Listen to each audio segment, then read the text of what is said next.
बिस्मिल्लाहिर्रहमानिर्रहीम। अस्सलाम वालेकुम दोस्तों, कैसे हैं आप? इंशाल्लाह बिल्कुल ठीक ठाक होंगे। आज मैं अपनी एक नई रेसिपी के साथ हाज़िर हूँ। इंशाल्लाह आपको बहुत पसंद आएगी। जैसा कि आप जानते हैं कि केरियों का मौसम शुरू हो चुका है। केरियों से बहुत सारी चीज़ें बनती हैं।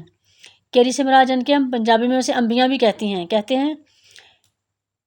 आज हम केरी की 2 किस्म की चटनियाँ बनाएंगे जो इंशाल्लाह आपको बहुत पसंद आएंगी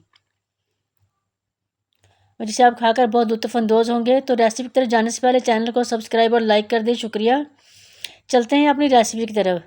सबसे पहले मैंने केरियाँ ली हैं, यानी कि अम्बियाँ ली हैं।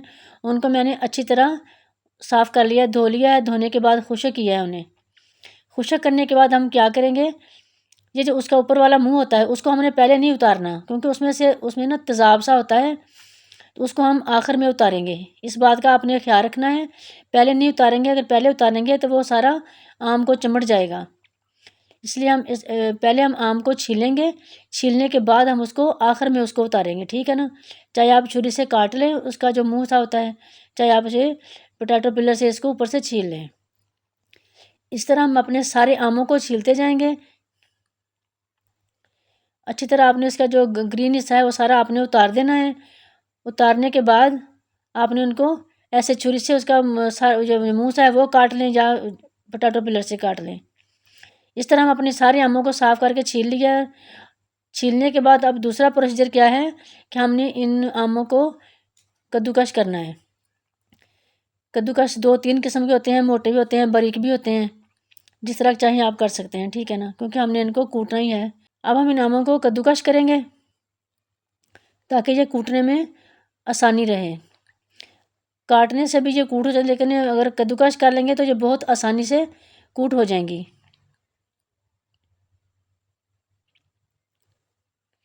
इस तरह हम अपने सारे आमों को कद्दूकस कर लेंगे। और अब हम इसका अगला जो प्रोसीजर है वो है, इनको हमने कूटना है बारीक, इसकी चटनी बनाने के लिए। तो इसमें 2-3 चीज़ें इस्तेमाल होती हैं। एक तो सूखा धनिया है, हम प्याज इस्तेमाल करेंगे। प्याज को मैंने काट कर चॉप कर लिया है, चॉप चॉप कर लिया। और दूसरी चीज़ जो हम उसमें डालेंगे वो है सूखा धनिया। ये 2-3 इंग्रेडिएंट हैं बस इससे चटनी को बनाने के लिए। सूखा धनिया और प्याज, सुरख मिर्च इस्तेमाल होगी और नमक इस्तेमाल होगा। बस ये 4 चीज़ें हैं बेसिक, जिससे ये कैरी की चटनी बनेगी। और हम इसमें थोड़ी सी दड़ा मिर्च डालेंगे। दड़ा मिर्च से इसका जायका बहुत ही ज़बरदस्त निकलता है।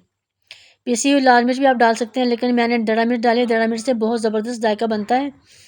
यही बेसिक चीज़ें हैं। मेरी अम्मी और मेरी दादी यानी कि इस तरह ये चटनी बनाया करती थी। बेसिक चटनी इसी तरह ही बनती है। मैंने थोड़ा सा गर्म मसाला इसमें ऐड किया है बस। अब हम इसको अच्छी तरह पीस लेंगे, बारीक पीसना है। दड़ा मिर्च को और धनिया को अच्छी तरह पीस लेना है। जब ये बारीक पीस हो जाएगा, जो हमने कैरियाँ कद्दूकस की थी वो हम इस मसाले में डाल देंगे। अब हम इनको अच्छी तरह बारीक पीस लेंगे कि ये बहुत अच्छी चटनी तैयार हो जाए। 3-4 मिनट लगेंगे और ये बहुत चटनी खूब अच्छी और मज़ेदार चटनी हमारी तैयार हो जाएगी।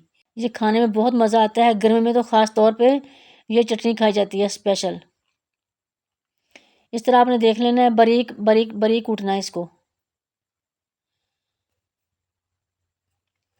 जब ये कूट हो जाए तो फिर आपने देखना, पहले हमने प्याज हमने आखिर में डालने हैं, क्योंकि प्याज से मैंने पानी भी निकाल दिया है। अगर पानी डालेंगे तो वो बहुत ज़्यादा ना हो जाएगा पतला। पानी उसका मैंने निकाल दिया, निचोड़ के मैंने ये कैरी चटनी में डाल दिया है। अब हम इन प्याज़ों को भी बारीक अच्छी तरह पीस लेंगे चटनी में। ये चटनी बनती ही प्याज़ों और सूखे धनिए से है, कैरी के साथ, जो बहुत ही ज़बरदस्त और मज़ेदार बनती है। अगर आपने कभी नहीं खाई तो एक बार ज़रूर बनाकर देखिएगा। गर्मियों में गरम गरम रोटी देसी घी ऊपर लगाकर और ये चटनी लगाकर खाएं, आपको बहुत मज़ा आएगा। अगर साथ लस्सी का गिलास हो तो और भी ज़्यादा मज़ा आएगा इंशाल्लाह। अब ये चटनी हमारी तैयार हो चुकी है। बेसिक यही चटनी है, ठीक है। अब इसमें हम डालेंगे थोड़ा सा नमक। नमक आप अपने जायके में के मुताबिक आपने डालना है। मैंने तो थोड़ी सी सुरख मिर्च पिसी भी डाली है और थोड़ा सा नमक डाला है। अब हम इसको मिला लेंगे अच्छी तरह।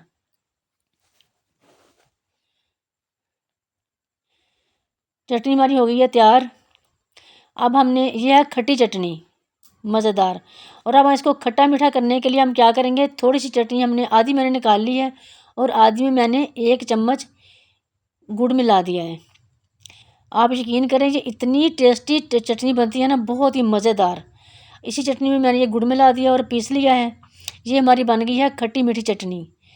अब हमने रोटी बनाई है और उसको देसी घी लगाया है, ऊपर हम ये चटनी लगाएंगे जो हमने खट्टी चटनी बनाई है, और जो खट्टी मिर्च चटनी बनाई है वो हम पराठे के साथ खाएंगे। ये दोनों बहुत ज़बरदस्त चटनियाँ बनी हैं, आप ज़रूर इनको ट्राई कीजिएगा। उम्मीद है कि आपको बहुत पसंद आएंगी, बहुत ज़बरदस्त बनती हैं।